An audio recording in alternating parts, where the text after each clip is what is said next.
This episode is for all of you that have either never landed a client for your virtual assistant business or you've landed all the wrong clients.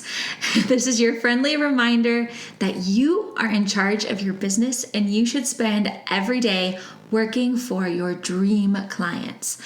I mean, do you ever scroll through Instagram and you see an amazing entrepreneur and think, wow, it would be so cool to work for someone like that? Well, guess what? You can make it happen. And today I'm going to share some tips for writing a cold pitch email that you can use to reach out to your dream clients. This is going to be a good one, y'all. You're listening to the Support Squad podcast, where virtual assistants come together to share their best business tools and tips. Virtual assistant for life coaches Sharon Nissen created the Support Squad with a firm belief in community over competition. Whether you're a new virtual assistant looking for advice on how to get started, or an established virtual assistant looking to expand your skills and invite even more abundance into your career, you're in the right place.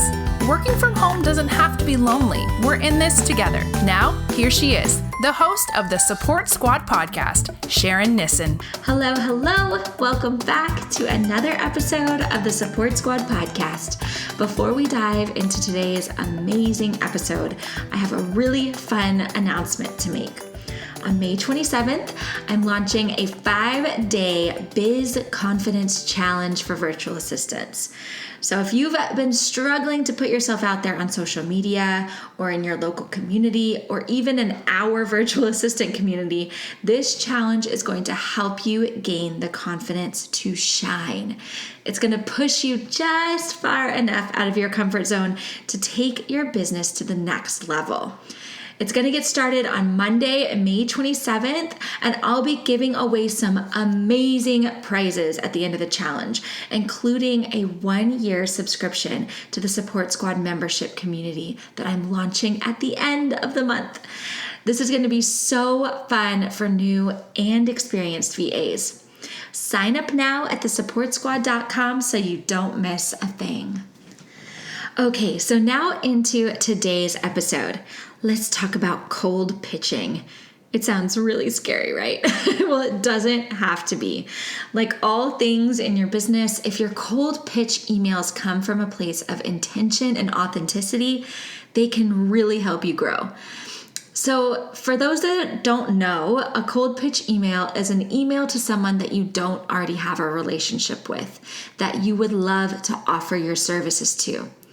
While this might sound salesy or spammy, I truly believe that it can actually be one of the most genuine ways to market yourself if you do it the right way. I'm going to take you through a 5-step process to identify and land these dream clients. And by the way, before we dive in, I want to give a little disclaimer. There are laws about cold emailing, especially in the EU and especially when you're emailing people instead of businesses. So make sure to do your research to keep your emails compliant. I'm not going to cover all of the legality today, so you'll want to cover your butt and make sure that before you send anything out that you check into the laws where you live. Okay, so getting into it. Step 1, identify clients that you would love to work with. This is the key to all of it, really. If you're sending out cold pitches to everyone you come across, the insincerity will definitely come through. Take some time to find people that are in perfect alignment with your skills, values, and interests. And if you haven't created your ideal client avatar yet, now is probably a good time to do that. And I have a template that can help in the freebie shop at thesupportsquad.com. It'll help you get a little bit of clarity about your dream client. So as you start to find these potential clients, keep track of them in a spreadsheet. Start with no more than 10 so that you don't become overwhelmed. You'll see why with the next step. So step number 2 is research. After you've identified 10 potential clients and added them to your spreadsheet, you should research them extensively. Subscribe to their newsletter, follow them on social media, read through their website. If they are a good fit for you and your business, this process should feel energizing and inspiring. So as you research them, make note of any big launches that they have coming up or any gaps that they might have in their social media or marketing strategy. Maybe they're a photographer that hasn't set up a Pinterest yet, or maybe they're a realtor who hasn't set up a consistent presence on Facebook. Make note of all of these things in your spreadsheet. So then step number 3, pump yourself up. Yes, I'm serious.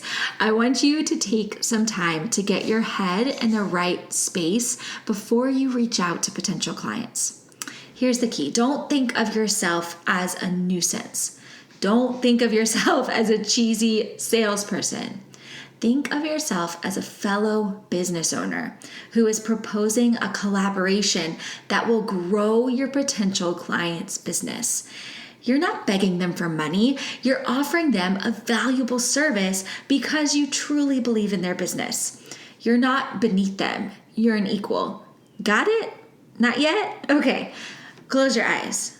Close them. And say these words to yourself. My dream clients want to work with me because I bring value to their business. Let's say it again 2 more times. My dream clients want to work with me because I bring value to their business. Once more, my dream clients want to work with me because I bring value to their business. Repeat it until you believe it, and then move on to step 4. Step 4 is write your pitch. Now, if you're looking at me for a template right now, I'm going to have to tell you to look somewhere else. This pitch has got to come from you or it's not going to work. If your potential clients get even a hint that you're sending them a copy and pasted email, they will 100% not read it. But I will give you some guidance around what should be included in the email. First off, keep this email very short. If your email is long-winded, it will get ignored. Then open with a very specific and authentic praise about this person or their business. Tell them about a social media post they wrote that inspired you or an offering they have in their business that you relate to. Write this email the way you would write an email to a friend that has just done something awesome. Keep it casual and keep it positive. Then you'll want to introduce yourself, but this is not the time to cut and paste your bio. They will not read it. You want to introduce yourself in a way that is relevant to them and their business. So if you have 15 years of customer service experience, but they don't need customer service, then don't mention that. But if you've helped grow an Instagram account to 10K and that's something they might be interested in, then that's the thing to mention. They don't need to hear everything you've ever done. They need to hear why you want to work with them and the specific skills you have that can help their business to become more profitable. It's not a bad idea to mention some services that you think would benefit them, but keep in mind that this is not the time to be critical. If you notice that they post on Instagram like every other week, don't say, hey, I noticed that you're super inconsistent on Instagram. Instead, say something like, with some big launches coming up, social media management could be a great thing for you to outsource so that you can stay consistent for your followers without the headache. See what I'm saying? Keep it all very relevant to their business and address all of their potential pain points. Then you'll want to close with a link where they can learn more about you and a link to sign up for a discovery call. Then hit send and we're all done, right? Wrong. On to step 5, follow up. This is a very, very key step. Your first email will likely be ignored. They might read it and think, maybe later, and then they'll delete it or they'll file it away, but that doesn't mean that they've said no. So I definitely recommend sending a follow-up 1 week and then 1 month later if you don't hear from them. The best way to do this is to hit reply to your previous sent message. That way the original email will be included, and when it shows up in their inbox, it will look like an email thread that they've already been engaging with. All right, so if you follow these 5 steps, you will be on your way to filling up your roster with clients that genuinely excite you. And trust me, it is way more effective to spend an hour researching and sending very personalized emails to 5 business owners than to spend 30 minutes copy and pasting emails to 50 business owners. In our high-touch, service-based business, connection is everything, and authenticity goes a long way. And if you want to build more confidence around all things related to your virtual assistant business, make sure to sign up for the 5-day Biz Confidence Challenge on thesupportsquad.com. You'll learn how to build your confidence, and you might even win a 1-year subscription to the Support Squad membership site.